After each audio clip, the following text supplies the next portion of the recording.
یہ کہتا ہے کہ آپ کے سامنے قرآن اسی طرح پڑھا جا رہا ہے جس طرح فرینچ زبان کے اندر آپ کو گالیاں نکالنا شروع کر دے. اس میں قرآن کی کھلی توہین ہے.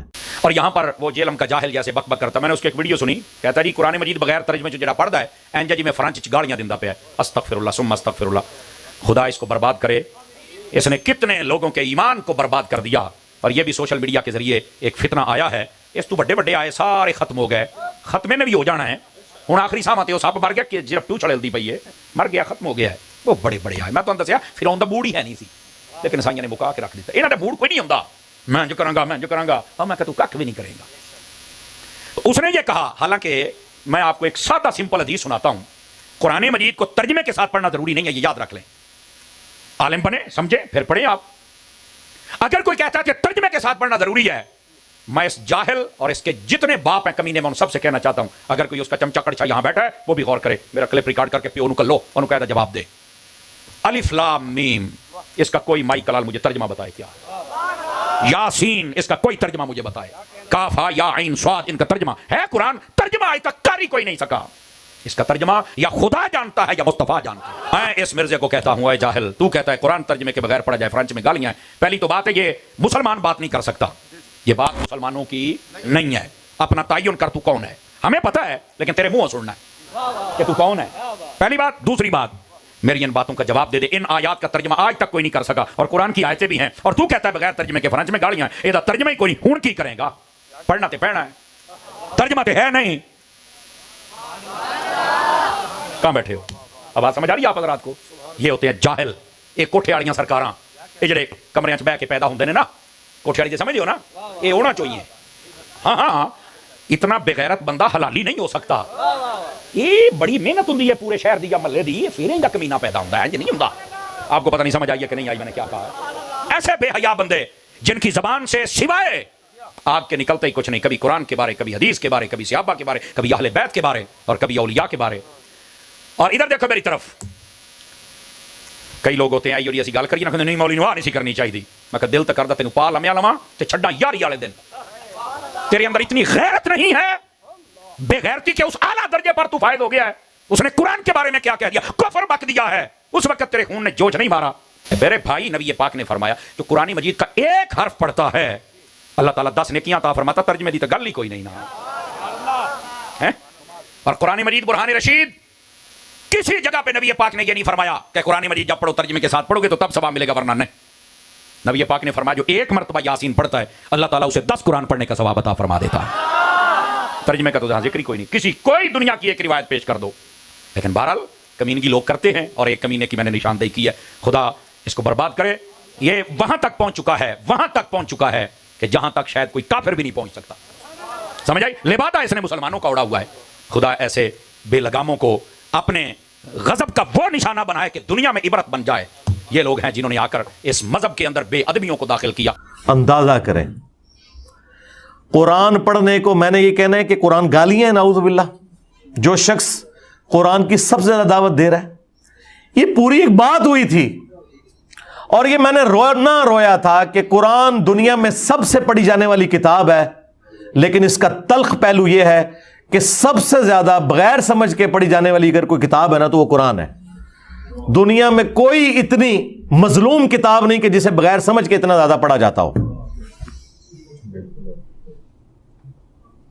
اور میں نے کہا تھا یار آپ کا دوست اگر فرینچ لینگویج میں کوئی آپ کو خط لکھ دینا تو 10 بندوں سے آپ اس کا ترجمہ کرواتے پھریں گے کہ ہو سکتا ہے ڈالر ہی بھیجے ہوں.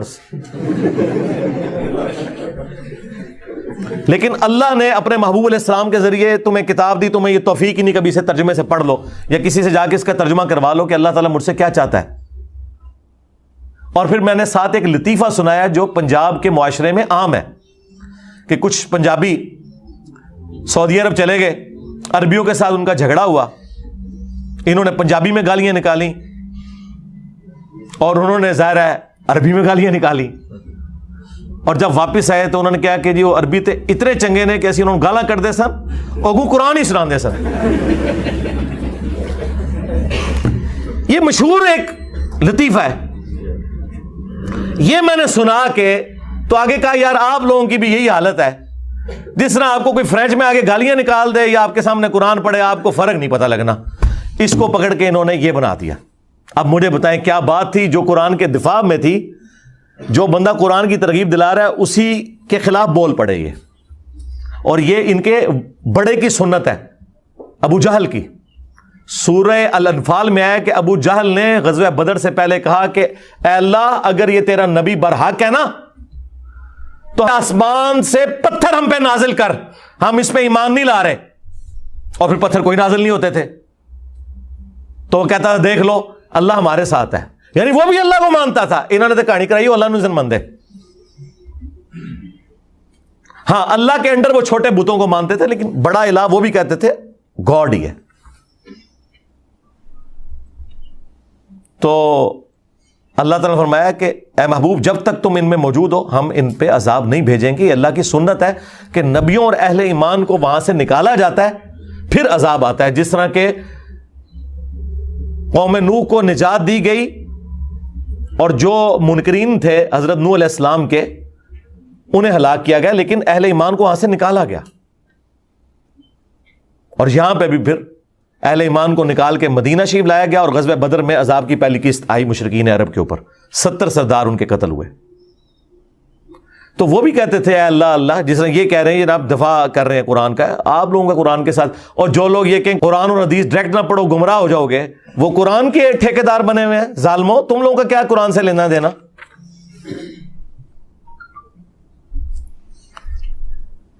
اس میں مجھے ایک ضمن لطیفہ اوریجنل، آپ پتہ ہے بنگلہ دیش میں انہوں نے ایک سوشل ایکسپیریمنٹ کیا. جس طرح یہاں پہ بھی آپ کو پتا نا کہ مردوں کی عادت ہے کوئی دیوار کوئی سنسان سی دیکھیں گے تو پیشاب کرنا شروع کر دیں گے اس کی طرف منہ کر کے. بنگلہ دیش میں انہوں نے دیکھا کہ جناب یہ تو لوگ باز ہی نہیں آتے، پان کی پچکاریاں پھینکتے ہیں، پیشاب کرتے ہیں. انہوں نے ویڈیوز بھی دکھائی، وہ خفیہ بنائی ہوئی تھی دور سے. پھر انہوں نے کیا کیا کہ قرآن کے رسم الخط میں نا انہی دیواروں کے اوپر نا لکھ دیا کہ یہاں پیشاب کرنا منع ہے، لیکن وہ لگتا تھا کہ قرآن کی آیت لکھی ہوئی ہے. ظاہر مسلمان تو پتہ ہی نہیں قرآن کے اندر کیا لکھا ہے. پھر انہوں نے کیمرے لگائے، جو بندہ ناڑا کھولنے لگتا نا سامنے دیکھتا نا ایسے کر کے نا تو آگے چلا جاتا.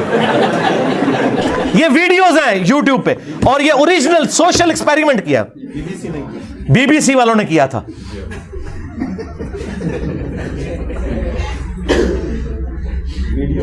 تو مجھے بتائیں تمہیں عربی میں کوئی یہ کہے کہ یہاں پیشاب کرنا منع ہے، یا عربی میں قرآن کی کوئی آیت پڑھے اور ڈنگروں نہ توانو نہ توڑے وڈیاں نو پتا کہ کیا مطلب ہے تھا. ظاہر ہے نہیں، بڑوں کو بھی نہیں پتا. قرآن کا پہلا ترجمہ تو 800 سے 250 سال پہلے ہوا ہے. اس سے پہلے تو انہوں نے کہانی کرائی ہوئی تھی، اور عام بندے کے ہاتھ میں تو اب آیا ہے یہ ایپس کی برکت سے. اسلام 360 ہو گیا، باقی ادروائز یہ کہاں پڑھنے دیتے ہیں. اب مجھے بتائیں کیا سے کیا بات ہو رہی تھی اور انہوں نے کیا اس میں سے نکالا. تو میرا تو اپنا پوائنٹ آف ویو یہ ہے کہ مسلمانوں کی اکثریت 99.99% لوگ قرآن حکیم کے ساتھ صرف جذباتی محبت رکھتے ہیں، علمی محبت نہیں رکھتے. اب آپ پوچھیں گے کہ اتنی بڑی سٹیٹمنٹ کے پیچھے دلیل کیا ہے، تو صرف ایک دلیل، اور وہ یہ ہے کہ کتنے مسلمان ہیں جنہوں نے قرآن کو اپنی نیٹو لینگویج میں ترجمے کے ساتھ پڑھا ہے، یہ جاننے کے لیے کہ میرا رب مجھ سے کیا چاہتا ہے. اگر تو یہ علمی محبت ہوتی تو یہ کام کر لیا جاتا. آپ کا کوئی دوست بھی فورن ملک سے اپنی لینگویج کے اندر خط لکھے تو آپ 50 بندے ڈھونڈیں گے جو آپ کو ترجمہ کر کے یہ بتائیں کہ وہ آپ سے کیا کہنا چاہ رہا ہے. کتنے ڈالر تو نہیں بھیج دیتے. ہاں یہ بھی ہو سکتا ہے نا کہ ہو سکتا ہے ریمیٹنس میرے لیے بھجوائیں اور مجھے پتہ نہ چل رہا ہو. لیکن قرآن وہ مظلوم کتاب ہے کہ جو دنیا میں سب سے زیادہ پڑھی جاتی ہے، لیکن اس کا تاریخ پہلو یہ ہے کہ دنیا میں سب سے زیادہ بغیر سمجھ کے پڑھی جانے والی کتاب اگر کوئی ہے نا تو وہ یہ کتاب ہے. سب سے زیادہ بغیر سمجھ کے. اس وقت بمشکل 15 سے 20% مسلمان ہیں جو بائی برتھ عربی ہیں.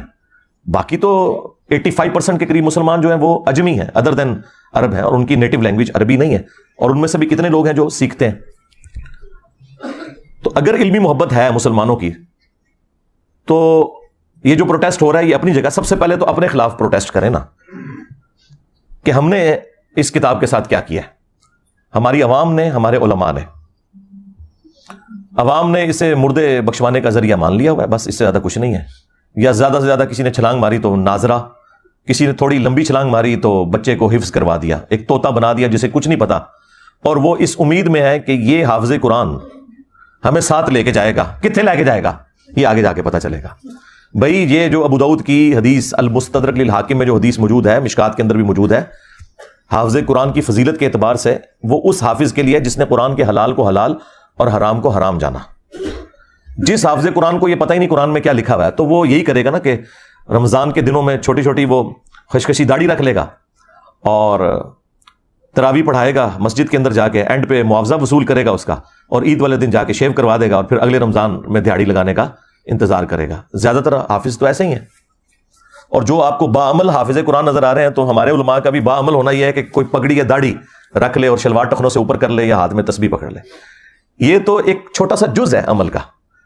باعمل حافظ قرآن یہ ہے کہ جو قرآن کی تعلیمات کو منوان اسی طریقے سے تسلیم کرتا ہے اور اس پر عمل کرتا ہے۔ تو عمل تو اسی صورت میں کرے گا نا جب اسے پتا ہوگا کہ قرآن کے اندر کیا لکھا ہوا ہے۔ جب مسلمان کو یہ پتہ ہی نہیں قرآن میں کیا لکھا ہے، اس نے عمل کہاں سے کرنا ہے؟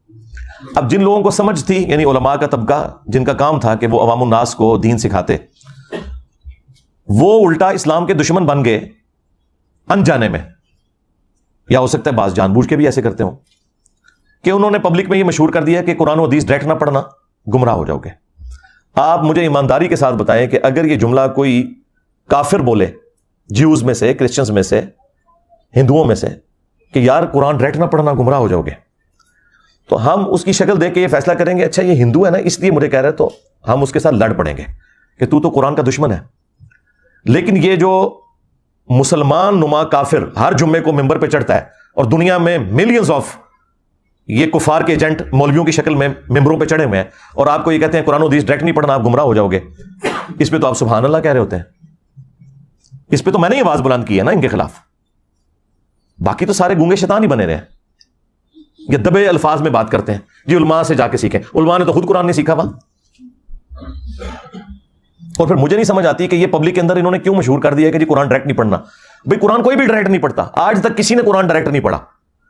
ایک مسلمان اردو لنگوسٹک والا جب احمد بریلوی صاحب کا ترجمہ پڑھتا ہے تو وہ قرآن ڈائریکٹ کہاں سے پڑھ رہا ہے؟ وہ تو احمد بریلوی صاحب سے قرآن پڑھ رہا ہے۔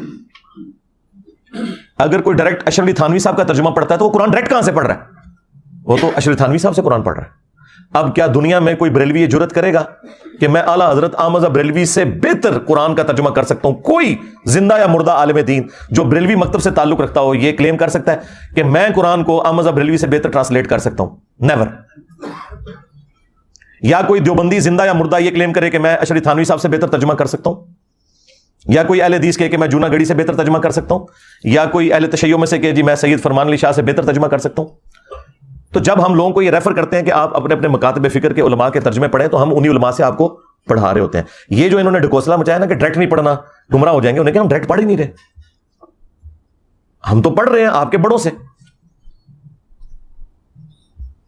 صحابہ کرام علیہم رضوان میں 1% بھی لوگ نہیں تھے جو لکھنا پڑھنا جانتے تھے، صرف یہ تھا کہ قرآن عربی میں تھا، ان کی اپنی زبان عربی میں تھی، نبی علیہ السلام جب قرآن پڑھتے تھے ان پہ اثر ہو جاتا تھا۔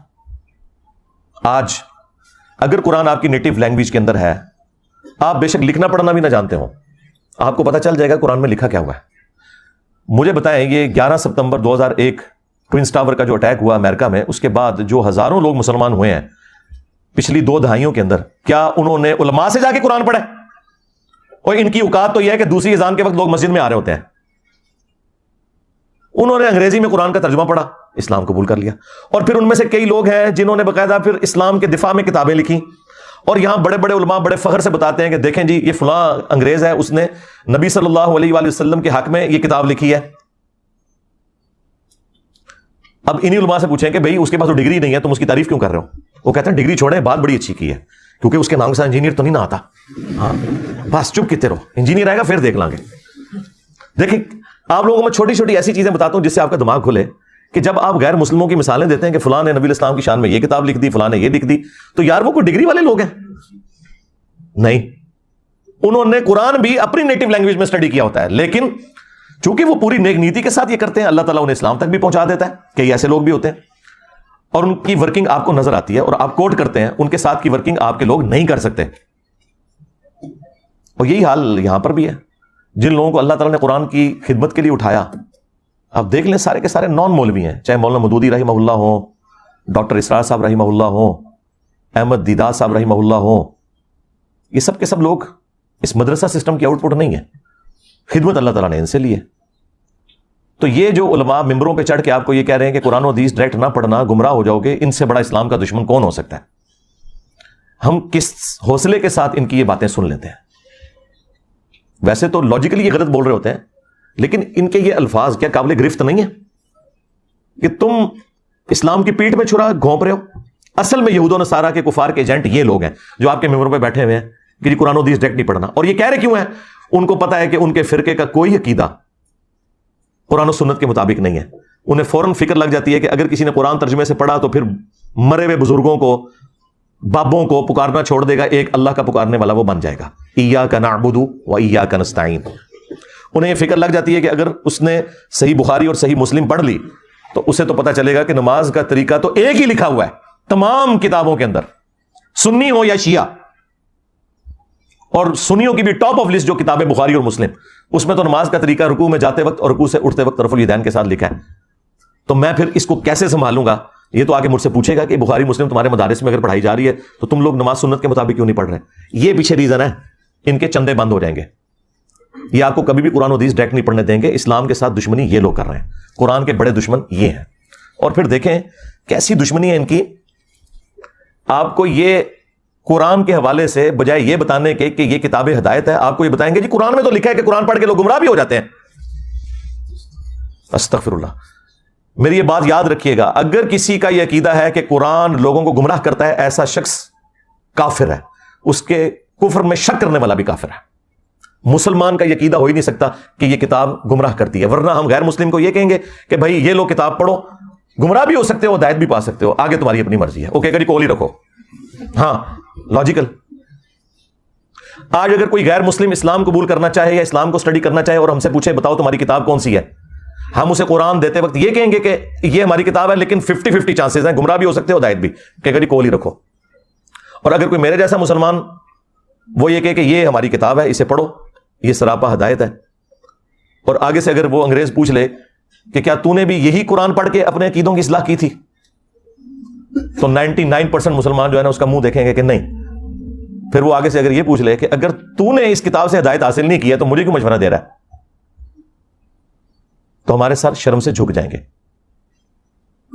قرآن میں کہیں نہیں لکھا یہ قرآن گمراہ کرتا ہے۔ وہ ایک جملہ، جس طرح میرے کلپ یہ چھوٹے چھوٹے کاٹتے ہیں نا، یہ اللہ کا کلپ کاٹا ہوا ہے ان مولویوں نے۔ یہ مولوی اتنے ظالم ہیں کہ یہ اللہ کے بھی کلپ کاٹتے ہیں۔ یضل بہ کثیر ویہدی بہ کثیرا، یہ اللہ کا کلپ انہوں نے قرآن سے کاٹا ہے۔ قرآن میں یہ نہیں لکھا ہوا تھا کہ یہ کتاب گمراہ کرتی ہے۔ قرآن میں تو یہ لکھا تھا کہ اللہ تعالیٰ اس بات سے حیا محسوس نہیں کرتا کہ وہ بات سمجھانے کے لیے مچھر کی مثال دے یا اس سے بھی کسی حقیر چیز کی، اس کا مقصد بات سمجھانا ہے۔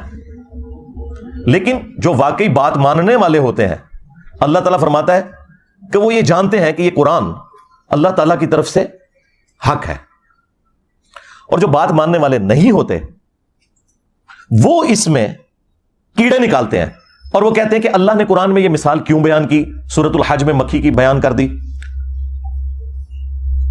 سورہ العنکبوت میں مکڑی کی بیان کر دی، تو اللہ تعالیٰ تو اتنی بڑی ہستی ہے تو یہ چھوٹی چھوٹی مثالیں کیوں بیان کرتا ہے؟ تو اس کے جواب میں اللہ تعالیٰ نے فرمایا کہ جو اہل ایمان ہے وہ تو جانتے ہیں کہ یہ حق ہے تیرے رب کی طرف سے، کیونکہ اس کا مقصد بات سمجھانا ہے۔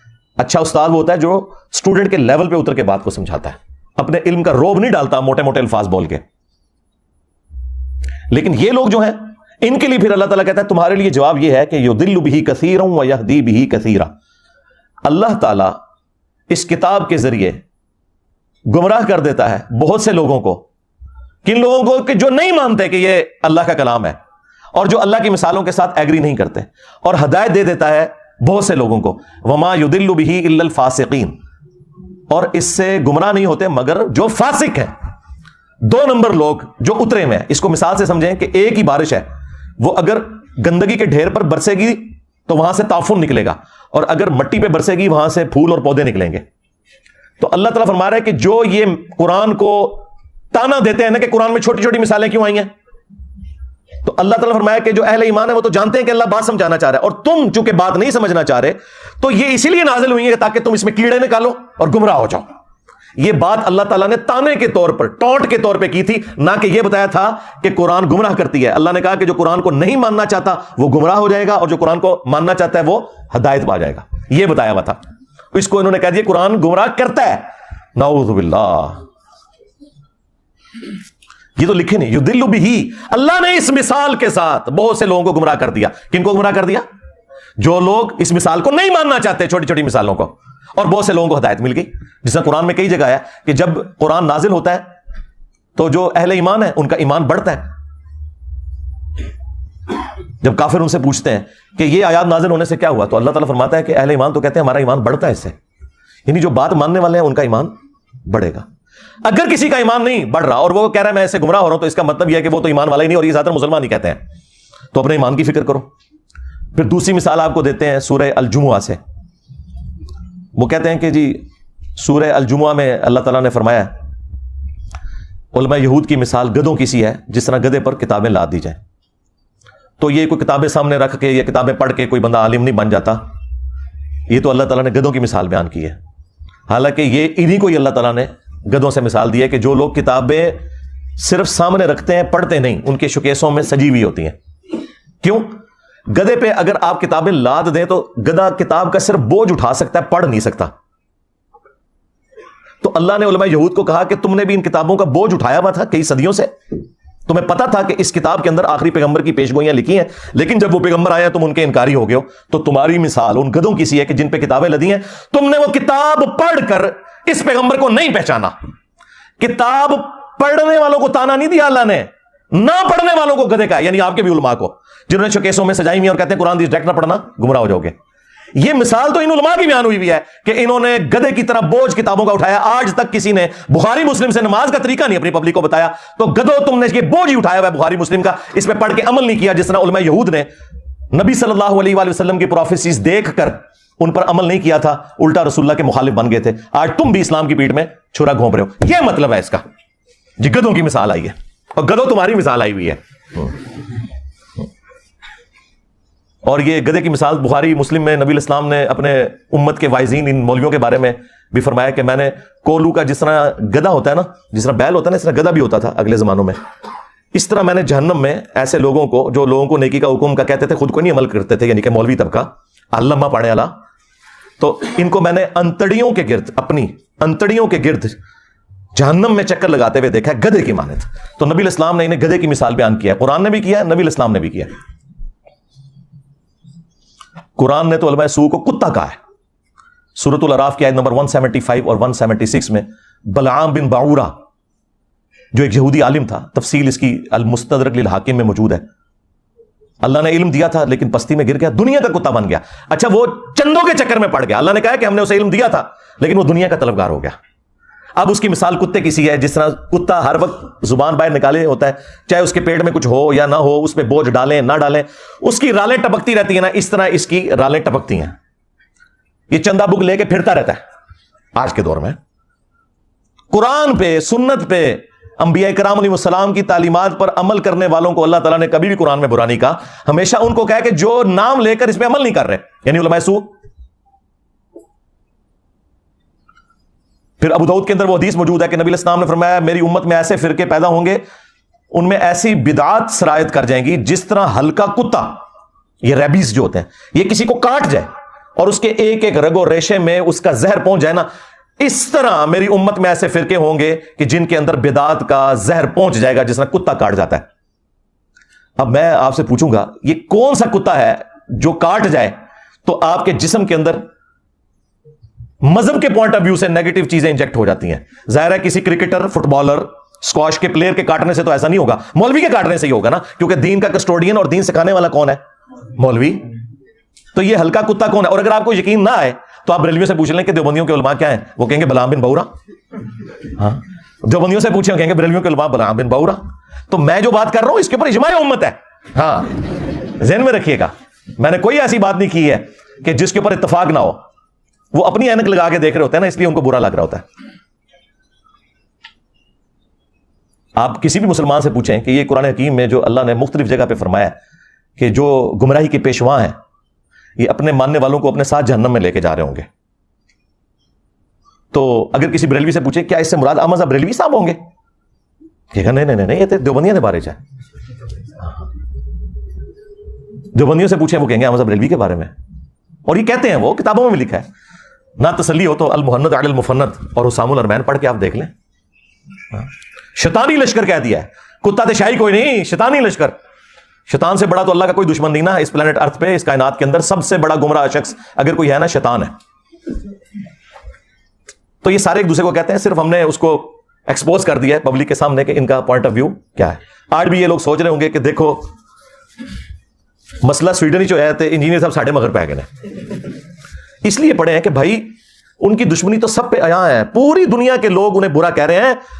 تم لوگ جو ہے نا عزتیں اویل کر رہے ہو اللہ رسول کے نام کے اوپر، تمہارے جو چہروں کے اوپر میک اپ ہے نا یہ تو میں نہیں اتارنا ہے نا، ان سے ہمیں کم تکلیف ہے. تم نے ہماری نسلیں خراب کر دی، ہمارے آباء و اجداد کو جہنم میں پہنچایا تم لوگوں نے. قرآن و سنت کے نام پہ جو تم بتاتے رہے، جو چورن بیچتے رہے، وہ ہمارے بڑے یہی سمجھتے رہے یہی قرآن و سنت میں لکھا ہوا ہے. اس نے تو دنیاوی طور پر قرآن کو آگ لگانے سے کیا قرآن ختم ہو جائے گا؟ زیادہ زیادہ ہمیں ایک تکلیف ہوئی ہے نا تو ہم اس کا اظہار کریں گے. تو مجھے بتائیں کتنے مسلمان ہیں جنہوں نے یہ آگ لگائے جانے والے واقعے کے بعد آ کے وی لاگ بنایا کہ ہاں بھائی آج کے بعد میں 5 وقت نماز پڑھوں گا، میں داڑھی رکھوں گا، اور آج سے ہی میں قرآن ترجمے سے پڑھوں گا، اور میں دیکھوں گا کہ میرے رب نے مجھ سے کیا کہا ہے. تم نے میری اس کتاب کو آگ لگائی ہے، میں آج سے اس کتاب کے مطابق عمل شروع کر دوں گا. ایک کوئی گل کر کے دسے، کوئی نہیں کرتا. نہ کوئی عالم نہ کوئی وائز کسی کو کہے گا کہ تم ایسا کرو، کیونکہ کتی چورا نہ رلی ہوئی ہے. ہاں، گھر کی حفاظت کے لیے کتا رکھا جاتا ہے نا، اگر وہ چوروں کے ساتھ مل جائے تو پھر اس گھر کی حفاظت نہیں ہوتی. آپ کے بھی یہ علماء سو جن کو قرآن میں کتا کہا گیا، جنہیں سنن نبی داؤد میں نبی الاسلام نے کتا کہا، جنہیں قرآن میں گدھا کہا گیا، جنہیں بخاری مسلم میں نبی الاسلام نے گدھا کہا، یہ بھی مل گئے ہوئے ہیں ان کے ساتھ. قرآن و حدیث ڈائریکٹ نہ پڑھنا گمراہ ہو جاؤ گے، قرآن و حدیث ڈائریکٹ نہ پڑھنا گمراہ ہو جاؤ گے. اور اس بات کے اوپر کسی کی جرت ہی نہیں ہوتی کہ بولے کہ ان کو للکارے کہ یار یہ کیا بات تم کر رہے ہو، یہ اسلام کے ساتھ دشمنی کر رہے ہو. کیا یہ قرآن و حدیث میں کہیں لکھا ہوا ہے کہ قرآن و حدیث ڈائریکٹ نہ پڑھنا گمراہ ہو جاؤ گے؟ وہ ایک آیت تھی انہوں نے جو میں نے اس کا بھی کھول دیا کہ وہ اللہ تعالیٰ کا کلپ کاٹا ہوا ہے انہوں نے. اللہ نے کہا جو قرآن کو نہیں مان رہے وہ گمراہ ہو جائیں گے، اور جو اہل ایمان ہے وہ تو کہتے ہیں یہ حق ہے. یہ ساتھ ہی لکھا ہوا ہے اسی آیت کے اندر، یہ کلپ کاٹا ہوا ہے انہوں نے. پرانی آدتاں نے نا جی، پوتڑیاں دے بگڑے نے. انجینئر صاحب دے کلپ نہیں کاٹ رہے، انہوں نے اللہ دے بھی کلپ کٹے ہوئے نے. یضل بہ کثیرا. اور ظالم انسان، کیا تجھے قرآن میں یہ آیت نظر نہیں آئی تھی؟ شہر رمضان الذی انزل فیہ القرآن، رمضان کا مہینہ وہ ہے جس میں قرآن نازل ہوا. ھدی للناس، پوری انسانیت کے لیے ہدایت ہے.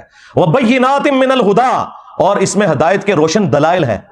والفرقان، اور یہ کتاب حق اور باطل میں تمیز کرنے والی کتاب ہے.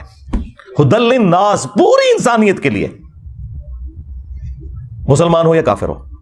اور صحیح بخاری میں ہے محمد فرق بین الناس، محمد فرق ہے لوگوں میں حق اور باطل کے اندر. تو دیکھ لیں نہ انہوں نے قرآن کو پکڑا ہے نہ محمد صلی اللہ علیہ وآلہ وسلم کی تعلیمات کو پکڑا ہے. اور اگر کوئی پوچھیں تو کہنا جی پیچھے اللہ رسول ہی ہے. ہاں، اللہ رسول پیچھے رکھنے واسطے نہیں ہے، آگے رکھنے واسطے ہے. پیچھے اللہ ہی رسول ہے. عزتیں اویل کی ہیں تم نے اللہ اور اس کے رسول کے نام کے اوپر، عز وجل و صلی اللہ علیہ وآلہ وسلم. چندے کھائے ہیں تم لوگوں نے، جدادیں بنائی ہیں رسول اللہ صلی اللہ علیہ وآلہ وسلم کے نام پر دھوکہ دے کر لوگوں کو. مکے اور مدینے کے نام کی آوازیں لگا کر تم نے سواریاں سوار کی، لیکن پھینکی جا کے بغداد میں، اجمیر میں، دیوبند میں، بریلی میں. غداری کی ہے تم لوگوں نے. اور دیکھو پھر اللہ تعالیٰ نے تمہارے اوپر بلائے کتنی بڑی چھوڑ دی ہے. جو کہتا ہے کہ میرے نبی عیسیٰ ہے ہی کوئی نہیں، تیرے بابے تھے شاہ ہی کوئی نہیں. اس تکلیف کا اندازہ آپ کو ہوگا جب آپ دعوت کا کام کریں گے. پھر آپ کو پتہ چلے گا انجینئر صاحب تو بہت نرم ہے، وہ تو خالی شعر پڑھتے ہیں، ان کے ساتھ تو کچھ اور ہونا چاہیے. یہ قرآن کے ساتھ غداری ان لوگوں نے کی ہے. اگر آج مسلمان اس واقعے کے بعد یہ ایک سبق لرن کر لینا کہ ہم نے خود بھی قرآن پڑھنا ہے ترجمے سے، قرآن کی تعلیمات کو سیکھنا ہے اور اپنی اولاد کو بھی سکھانا ہے، تو میں کہتا ہوں یہ نقصان کچھ بھی نہیں ہے اگر ہم یہ کرنے میں کامیاب ہو جائیں. قرآن حکیم میں اللہ تعالیٰ نے تو آپ کے پروفٹ صلی اللہ علیہ وآلہ وسلم کا جو انسٹرومنٹ آف دعویٰ ہے نا وہ قرآن بتایا. وَأُوحِيَ إِلَيَّ هَذَا الْقُرْآنُ لِأُنذِرَكُم بِهِ وَمَن بَلَغَ. اے نبی تم فرما دو قرآن میری طرف اس لیے وحی کیا گیا تاکہ میں اس کتاب کے ذریعے لوگوں کو ڈر سناؤں آخرت کا، اور جس تک یہ کتاب پہنچ جائے اسی کتاب کے ذریعے وہ تبلیغ کرے، ڈر سنائے. یعنی جو دعوت و تبلیغ کے لیے سلیبس ہے وہ قرآن ہے، فضائل اعمال یا فضائل سنت نہیں ہے، قرآن ہے۔ فذکر بالقرآن من یخاف وعید، اے نبی قرآن کے ذریعے تبلیغ کریں، ڈر سنائیں ہر اس شخص کو جو اللہ کی دھمکی سے ڈرنے والا ہے۔ اور نبی الاسلام کے دنیا سے تشریف لے جانے کے بعد قیامت تک کے لیے اللہ تعالیٰ نے ختم نبوت صلی اللہ علیہ وآلہ وسلم کی برکت سے اس کتاب کو محفوظ بھی کر دیا ہے۔ انا نحن نزلنا الذکر وانا لہ لحافظون، بے شک اس الذکر قرآن کو، یاد دہانی کو، جو اللہ کی یاد دلانے والی کتاب ہے، کتاب نصیحت ہے، ہم نے نازل کیا، ہم ہی اس کی حفاظت کرنے والے ہیں۔ اگلی کتابیں ٹیمپر ہوتی تھی، نیا پیغمبر آ جاتا تھا، اب چونکہ پیغمبر کوئی نہیں آنا تو اللہ تعالیٰ نے اس کتاب کو قیامت تک کے لیے محفوظ کر دیا۔ پھر اللہ تبارک و تعالیٰ نے امت کے لیے فرما دیا وَلَقَدْ يَسَّرْنَا الْقُرْآنَ لِلذِّكْرِ فَهَلْ مِن مُدَّكِرٍ، ہم نے قرآن کو نصیحت حاصل کرنے کے لیے آسان کر دیا، تو ہے کوئی نصیحت حاصل کرنے والا؟ اچھا یہ تو قرآن میں 4 جگہ لکھا ہوا ہے ایک ہی سورت کے اندر، یہ کہاں لکھا ہے کہ قرآن نصیحت حاصل کرنے کے لیے مشکل ہے؟ تو ہے کوئی اس سے بھاگنے والا؟ اور یہ تو آپ کو مولوی کہہ رہے ہیں قرآن و حدیث ڈائریکٹ نہ پڑھنا گمراہ ہو جاؤ گے۔ ان ظالموں سے پوچھو کہ ہمارا عقیدہ تو قرآن میں ایک سورت میں 4 دفعہ اللہ تعالیٰ نے بیان کیا ہے، وَلَقَدْ يَسَّرْنَا الْقُرْآنَ لِلذِّكْرِ فَهَلْ مِن مُدَّكِرٍ، ہم نے قرآن کو نصیحت حاصل کرنے کے لیے آسان کر دیا، ہے کوئی نصیحت حاصل کرنے والا؟ تم بتاؤ یہ قرآن میں کہاں لکھا ہے کہ قرآن ڈائریکٹ نہ پڑھنا گمراہ ہو جاؤ گے؟ وہ میں نے بتایا، انہوں نے اللہ کا کلپ کاٹا تھا، اس کو بھی میں نے آج ایکسپلین کر دیا۔ تو تمہارا تو کوئی عقیدہ، کوئی دعویٰ قرآن میں لکھے نہیں، اس کے الٹ باتیں لکھی ہوئی ہیں۔ اتنا ظلم کیا تم نے اس کتاب کے ساتھ، تو تمہارا حشر وہی ہونا ہے جو قرآن میں لکھا ہے۔ وقال الرسول یا رب ان قوم اتخذوا هذا القرآن مہجورا، رسول اللہ قیامت کے دن شکایت کریں گے کہ اے اللہ میری امت نے قرآن کو پیٹھ کے پیچھے ڈال دیا تھا۔ ہمیں صرف شفاعت والا ورژن بتایا گیا جو حق ہے، لیکن جو شکایت لگنی ہے کہ قرآن کو پیٹھ کے پیچھے ڈال دیا تھا وہ نہیں ہمیں بتایا گیا، اور پریکٹیکلی ہمیں نظر آ رہا ہے کہ قرآن کو پیٹھ کے پیچھے ڈال دیا گیا۔ اور نبی صلی اللہ علیہ وآلہ وسلم کو اس چیز کا غم ہے کہ مجھے قیامت کے دن اپنی امت کے خلاف گواہی دینی پڑ جائے گی کیونکہ انہوں نے قرآن چھوڑ دیا۔ صحیح بخاری اور صحیح مسلم دونوں میں یہ حدیث موجود ہے۔ عبداللہ ابن مسعود رضی اللہ تعالیٰ عنہ کہتے ہیں کہ ایک دن نبی صلی اللہ علیہ وآلہ وسلم ممبر پر بیٹھے ہوئے تھے تو آپ نے مجھے آواز دی کہ عبداللہ ہمارے قریب آؤ اور ہمیں قرآن سناؤ۔ تو کہتے ہیں میں نے کہا یا رسول اللہ قرآن تو آپ پہ نازل ہوا ہے، میں آپ کو قرآن سناؤں؟ تو آپ نے فرمایا کہ مجھے لوگوں سے سن کر لطف محسوس ہوتا ہے۔ تو عبداللہ ابن مسعود رضی اللہ تعالیٰ عنہ کہتے ہیں کہ میں نے نبی صلی اللہ علیہ وآلہ وسلم کے حکم پر سورۃ النساء کی تلاوت کرنا شروع کی، اور میں جب آیت نمبر 41 پہ پہنچا، آپ اندازہ کریں نبی صلی اللہ علیہ وآلہ وسلم نے آلموسٹ یہ 6 رکوع ہیں جو تلاوت سنی ہے۔ تو 41 نمبر آیت پہ جب میں پہنچا فَكَيْفَ إِذَا جِئْنَا مِن كُلِّ أُمَّةٍ بِشَهِيدٍ، تو وہ کیا وقت ہوگا کہ جب ہم ہر امت میں سے ایک گواہ کو، یعنی وقت کے پیغمبر کو اٹھائیں گے، کس لیے؟ تاکہ وہ اہل ایمان کے حق میں گواہی دے اور جو ان کے مخالفین تھے ان کے خلاف گواہی دے۔ وَجِئْنَا بِكَ عَلَىٰ هَٰؤُلَاءِ شَهِيدًا، اور اے نبی ہم تمہیں گواہ اٹھائیں گے ان کے اوپر، ان مشرکین عرب کے اوپر جنہوں نے آپ کی مخالفت کی، ان کے خلاف گواہی دینے کے لیے آپ کو جب اٹھائیں گے۔ یہ آیت سورہ النساء کی آیت نمبر 41 جب پڑھی حضرت عبداللہ ابن مسعود رضی اللہ تعالیٰ عنہ نے، تو بخاری مسلم کے الفاظ ہیں کہ نبی الاسلام نے کہا کہ عبداللہ بس کرو، عبداللہ بس کرو۔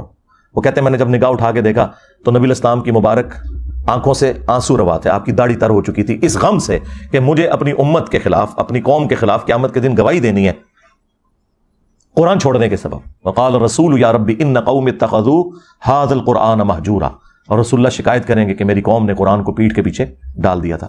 اچھا دیکھیں، ہم لوگ یہ کہتے ہیں یا اللہ جو کچھ بھی ہے تیرے محبوب کی امت سے ہے، اور محبوب نہ رو رہے ہیں ہماری وجہ سے۔ ہم تو اس امید میں ہیں نا کہ نبی الاسلام نے ہمیں بچانا ہے، اور نبی الاسلام اس بات پر رو رہے ہیں کہ مجھے اپنی امت کے خلاف گواہی دینی ہے۔ یہ تو چیز ہی کچھ اور نکل آئی۔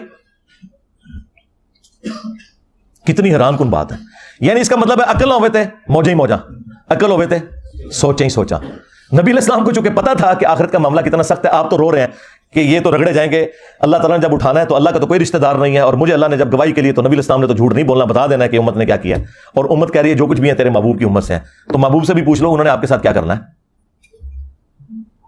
بخاری مسلم دونوں میں حدیث ہے، نبی علیہ السلام نے فرمایا کہ دیکھنا کہیں ایسا نہ ہو کہ قیامت کے دن کوئی شخص اپنی گردن پہ اپنا اونٹ اٹھائے ہوئے ہو اور وہ چیخ رہا ہو اغثنی یا رسول اللہ، یا رسول اللہ میری مدد کیجئے۔ میں تمہارے کچھ کام نہیں آؤں گا. میں نے دنیا میں تمہیں بتا دیا تھا اگر تم نے اونٹ کی زکات نہیں ادا کی, اللہ کا حق ادا نہیں کیا, تو یہ اونٹ تمہاری گردن پہ سوار ہوگا. جب تم قیامت کے دن مجھے پکارو گے نا, اغیثنی یا رسول اللہ, اور یہ میں آپ کو بتاؤں یہ بریلویوں نے باقاعدہ بیج بنایا ہوا تھا, یہ میں نے میٹرک میں یہاں لگایا ہوتا تھا, اغیثنی یا رسول اللہ, اور یہ پتہ ہی نہیں تھا کہ اغیثنی یا رسول اللہ کا جواب آگے سے کیا آنا ہے.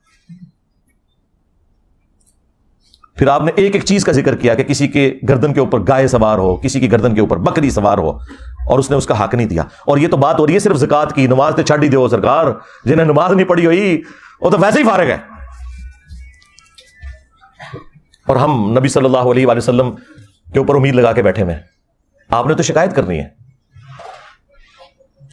بخاری اور مسلم دونوں میں حدیث موجود ہے. بخاری میں موقوفاً ہے, صحیح مسلم میں تفصیل کے ساتھ ہے کہ نبی علیہ السلام جب بھی خطبہ دیتے آپ کی آنکھیں سرخ ہو جاتی, آواز بلند ہو جاتی, غصے میں اضافہ ہو جاتا, جیسے کوئی جرنیل اپنی فوج کو تیار کر رہا ہے. اور آپ ہر تقریر سے پہلے کہتے اما بعد فإن خیر الحدیث کتاب اللہ, آگاہ ہو جاؤ حمد و صلات کے بعد کہ سب سے بہترین کلام اللہ کی کتاب ہے. وخیر الہدی ہدی محمد صلی اللہ علیہ وآلہ وسلم, اور سب سے ہدایت یافتہ راستہ محمد صلی اللہ علیہ وآلہ وسلم کا ہے. وشر الامور محدثاتها, اور بدترین کام وہ ہیں جو خود سے دین میں داخل کر دیے جائیں. اور اس طرح کے تمام کام بدعتیں ہیں, تمام بدعتیں گمراہیاں ہیں, اور تمام گمراہیاں جہنم میں لے جانے والی ہیں. تو نبی الاسلام کی تقریر کا آغاز ہی یہ ہوتا تھا کہ سب سے بہترین کلام اللہ کی کتاب ہے. اس کے ساتھ اپنے آپ کو آپ نے جوڑنا ہے. بخاری اور مسلم دونوں میں حدیث ہے کہ اللہ تعالیٰ نے ہر نبی کو کوئی نہ کوئی معجزہ دیا تھا جس کی وجہ سے لوگ اس پر ایمان لاتے تھے. مجھے اللہ تعالیٰ نے وحی کا معجزہ دیا ہے, یعنی قرآن. میں اللہ سے امید کرتا ہوں کہ قیامت کے دن سب سے زیادہ متبعین میری امت سے ہوں گے. کس وجہ سے؟ کہ میرا معجزہ سب سے بڑا ہے, یعنی قرآن کا معجزہ. اور وہ حدیث ہے بخاری مسلم دونوں کے اندر کہ جنتیوں کا نصف, آدھے جنتی جو ہے وہ امت محمدیہ صلی اللہ علیہ وآلہ وسلم سے ہوں گے اس قرآن کے معجزے کی وجہ سے. پھر صحیح مسلم کے اندر حدیث ہے, نبی صلی اللہ علیہ وآلہ وسلم نے فرمایا کہ بے شک اللہ تعالیٰ اس کتاب کی وجہ سے بعض لوگوں کو عروج دے گا اور بعض لوگوں کو زوال پذیر کرے گا. وہی ڈاکٹر اقبال نے جو اسے ٹرانسلیٹ کیا جواب شکوہ میں, وہ زمانے میں معزز تھے مسلمان ہو کر اور تم خوار ہوئے تارک قرآن ہو کر. یعنی صحابہ کرام کو جو اللہ تعالیٰ نے دنیا کا امام بنایا تو قرآن کی پیروی کی وجہ سے, اور تمہاری خواری کا سبب قرآن کو چھوڑنا ہے. تو یہ صحیح مسلم کی حدیث کا ترجمہ ہے کہ اس کتاب کی وجہ سے اللہ تعالیٰ بعض لوگوں کو عروج دے گا اور بعض کو ذلیل کرے گا, یعنی جو اسے چھوڑ دیں گے وہ ذلیل ہوں گے.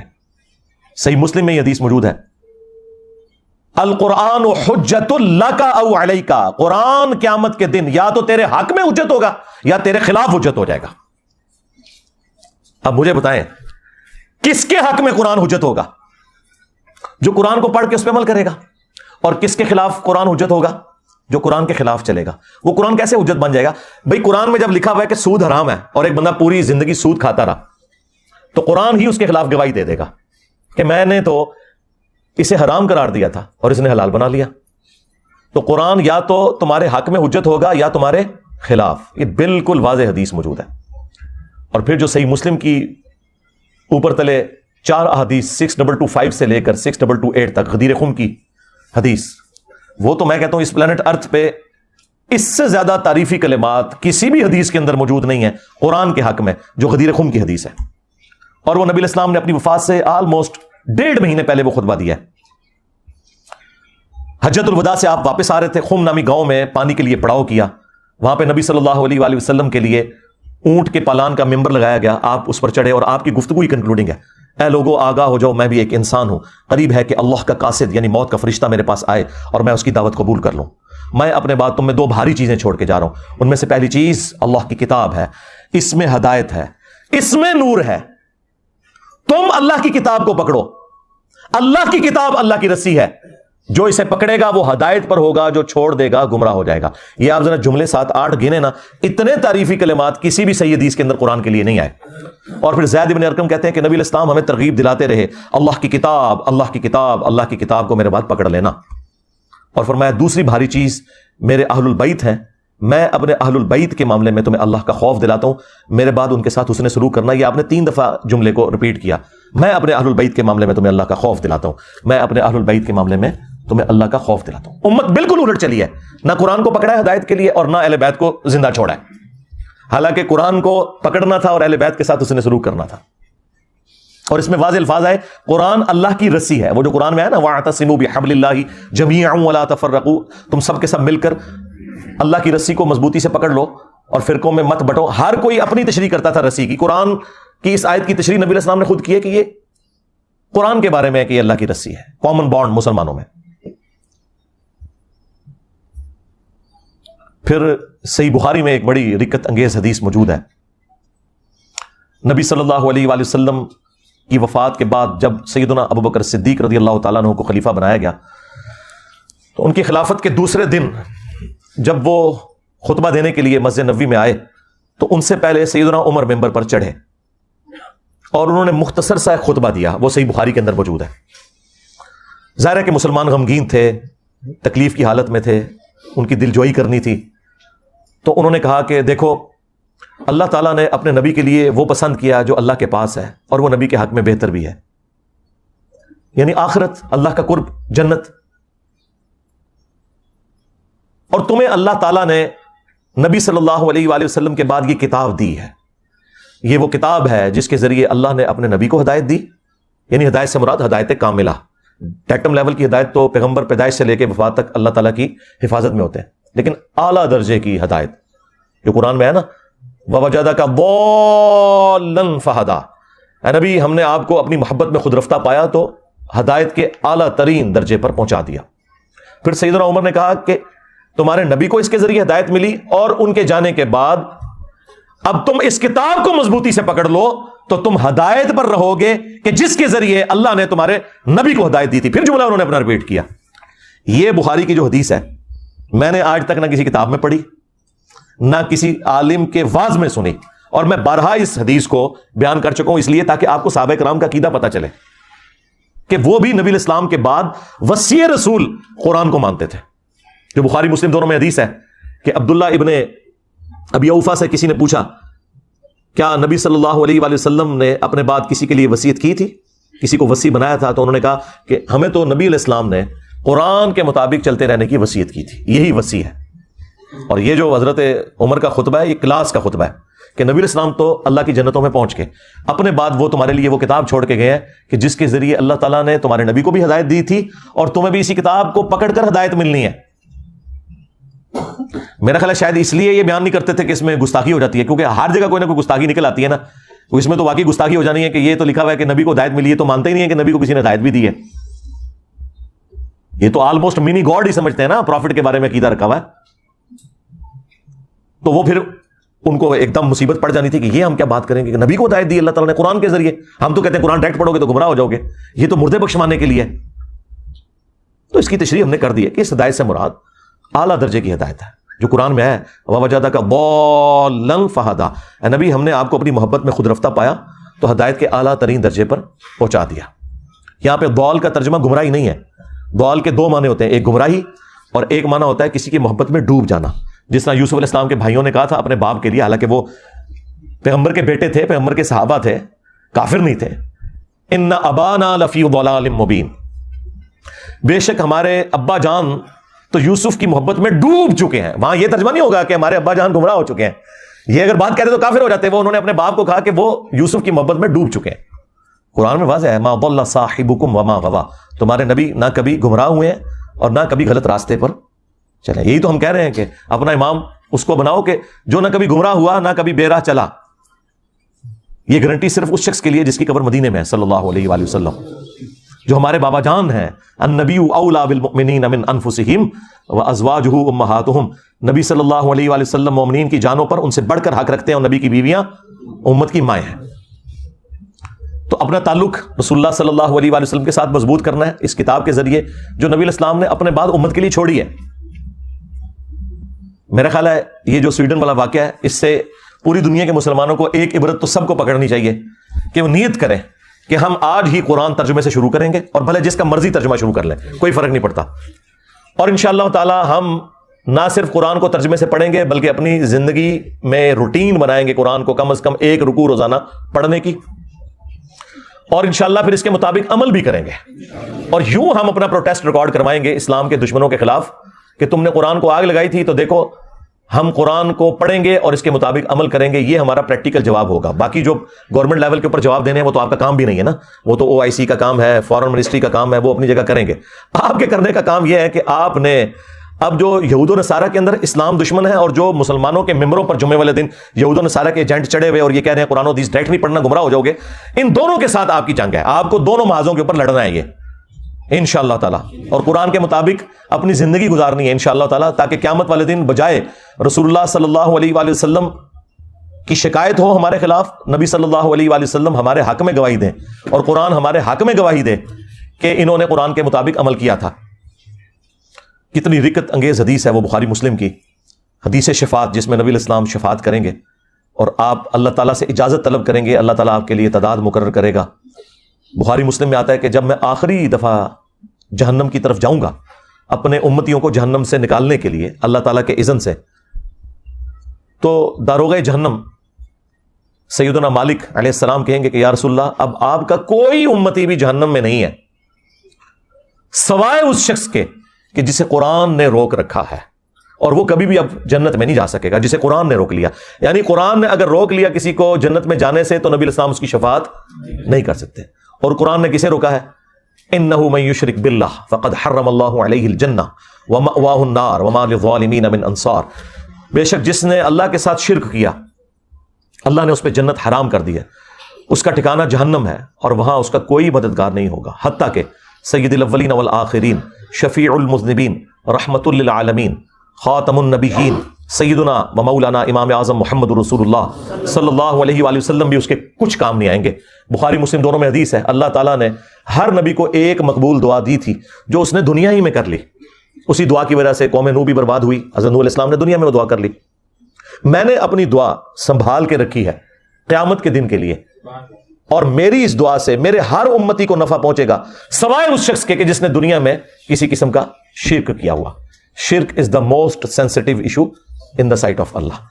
ایک تو آپ کو بڑا شرک نظر آتا ہے نا ایاک نعبد و ایاک نستعین کے حوالے سے، کہ کوئی شخص عبادت میں، سجدے میں، نظر نیاز میں، قربانی میں، دعا میں اللہ کے سوا کسی اور ہستی کو شریک کرتے. وہ اللہ کا پروٹوکول ہے کہ اللہ ہی سے مانگنا ہے. اور ایک وہ شرک جو آپ کی نظروں سے اوجھل ہے لیکن اللہ تعالیٰ نے اسے شرک ہی بیان کیا ہے. وَأَقِيمُوا الصَّلَاةَ وَلَا تَكُونُوا مِنَ الْمُشْرِكِينَ. دیکھنا نماز کو قائم کرنا اور مشرک نہ ہو جانا. یعنی مسلمان تو ایسا ہو ہی نہیں سکتا جو نماز چھوڑ دے. اس کی طرف کس کی توجہ ہے؟ کیا یہ قرآن کی گستاخی نہیں ہو رہی ہے کہ قرآن تو کہہ رہا ہے کہ نماز نہ پڑھنے والا مشرک ہے، اور بے نمازی جو ہے قرآن جلنے کے اوپر سیکھ پا ہوا ہے. تو نے تو پریکٹیکلی قرآن کو جلا دیا ہوا ہے نمازیں چھوڑ کر، قرآن کی تعلیمات چھوڑ کر. پھر صحیح مسلم کی حدیث کہ بندے کے کفر اور ایمان، شرک اور اسلام کے درمیان فرق نماز ہے. پھر صحیح مسلم میں حدیث عبداللہ ابن مسعود کہتے ہیں کہ نبی الاسلام کے مبارک زمانے میں اگر کوئی شخص بیمار بھی ہوتا تھا نا اور دو بندوں کے سہارے وہ مسجد میں آ سکتا تھا تو وہ مسجد میں آ کے نماز پڑھتا تھا، کہیں اسے منافق شمار نہ کر لیا جائے. اور صحابہ کرام کو کیا پتا تھا کہ پاکستان میں کروڑوں لوگ شناختی کارڈ میں مسلمان ہیں، نماز ایک بھی نہ پڑھ کر. یہ تو بڑا آسان اسلام ہے، لیکن اس اسلام نے آپ کو کوئی فائدہ نہیں دینا. جامعہ ترمذی میں حدیث ہے، نبی صلی اللہ علیہ وآلہ وسلم نے فرمایا کہ ہمارا اور منافقین کا عہد نماز کی بنیاد کے اوپر قائم ہے، جس نے نماز چھوڑ دی اس نے کفر کیا. اور جامعہ ترمذی میں حدیث ہے، عبداللہ بن شقیق تابعی کہتے ہیں کہ صحابہ کرام علیہم رضوان تارک الصلاۃ کے سوا کسی کی تکفیر نہیں کرتے تھے. یعنی وہ نماز چھوڑنے والے کو کافر سمجھتے تھے. اگر کوئی گناہ تھا جس کی بنیاد پہ صحابہ کرام لوگوں کو کافر سمجھتے تھے، وہ نماز چھوڑنے کا گناہ ہے. اب مجھے بتائیں صحابہ کرام کے نزدیک کیا پاکستانی قوم مسلمان ہے؟ تو اسی کہتے اسلامی نظام ہے نافذ کرنا ہے. کدے ہوتے ہیں پہلے مسلمان تے کر لو انہوں، پھر اقامت دین بھی ہو جائے گی، اسلامی نظام بھی ہو جائے گا. پھر سنن نبی داؤد میں حدیث ہے، نبی علیہ السلام نے فرمایا کہ قیامت کے دن سب سے پہلے سوال ہوگا نماز کے بارے میں. قیامت کے دن اگر اس کا سوال یہ والا آسان ہو گیا تو اگلے معاملات اس کے لیے آسان ہو جائیں گے، اور اس میں پھنس گیا تو پھر مارا گیا. اور ابو داؤد میں حدیث ہے، جب بچہ 7 سال کا ہو جائے اسے نماز کا حکم دو، اور 10 سال کا اور نماز نہ پڑھے تو مارو اسے، اور بچوں کے 10 سال کی عمر میں بسترے بھی الگ کر دو. پھر جو مسند احمد کے اندر حدیث ہے کہ نبی علیہ السلام نے فرمایا کہ نمازی کے لیے نماز قیامت کے دن روشن دلیل ہوگی، نور ہوگی، نجات کا ذریعہ ہوگی. اور جس نے نماز چھوڑ دی اس کے لیے نہ تو کوئی دلیل ہے قیامت کے دن اللہ کے حضور بچنے کی، نہ کوئی نجات والا معاملہ ہے، الٹا اس کا حشر قارون فرعون اور حامان کے ساتھ ہوگا، یعنی ہوگا مسلمان لیکن کھڑا کس کے ساتھ ہوگا؟ فرعون کے ساتھ، وہ جو دنیا میں کہتا تھا کچھ بھی ہے تیرے محبوب کی امت سے ہیں وہ. ہاں. اور ابن ماجہ میں حدیث ہے، صحابی کہتے ہیں نبی الاسلام نے مجھے وصیت کی تھی کہ نماز نہ چھوڑنا، اگر تو نے نماز چھوڑ دی تو اللہ کا ذمہ پھر اٹھ گیا تجھ سے، پھر اللہ تعالیٰ نے کوئی گارنٹی نہیں تیری لی ہوئی. تو نماز اور قرآن یہ آج کے 2 تحفے ہیں میری طرف سے اس دکھی امت کے لیے جسے سویڈن میں قرآن کے جلنے کا غم ہے، لیکن وہ خود قرآن کو آگ لگائے ہوئے ہے، انٹلیکچوئل آگ، اور جن علماء کا وہ پیروکار ہے، جن بزرگوں کا وہ پیروکار ہے، وہ بھی قرآن کے دشمن. تو مرنے سے پہلے اے مسلمان کر لے اس پہ غور، کتابوں کا خدا اور ہے، بابوں کا خدا اور، اگرچہ بابے بھی اسی خدا کو مانتے تھے، وہ تو جیوز اور کرسچن بھی اسی خدا کو مانتے ہیں، لیکن ان کوالٹیز کے ساتھ نہیں جو قرآن و سنت میں آئی ہیں، بلکہ ان کی اپنی تعلیمات ہیں. اور یقین کر جب یہ تو غور کر لے گا تو تیرے اندر سے آواز نکلے گی کیا کہ نہ میں بابی، نہ میں بابی، میں ہوں مسلم علمی کتابی. اور اگر یہ نعرہ ہر جگہ سے بلند ہو کہ نہ میں بابی، نہ میں بابی، میں ہوں مسلم علمی کتابی، تو آپ دنیا میں یہ چینج دیکھیں گے کہ انشاءاللہ تعالی فرقوں کی دکانیں بند. The damage has been done. صلو علی محمد وآل محمد، اللہم صلی علی محمد وعلی آل محمد واصحاب محمد وازواج محمد وامت محمد اجمعین الی یوم الدین، آمین.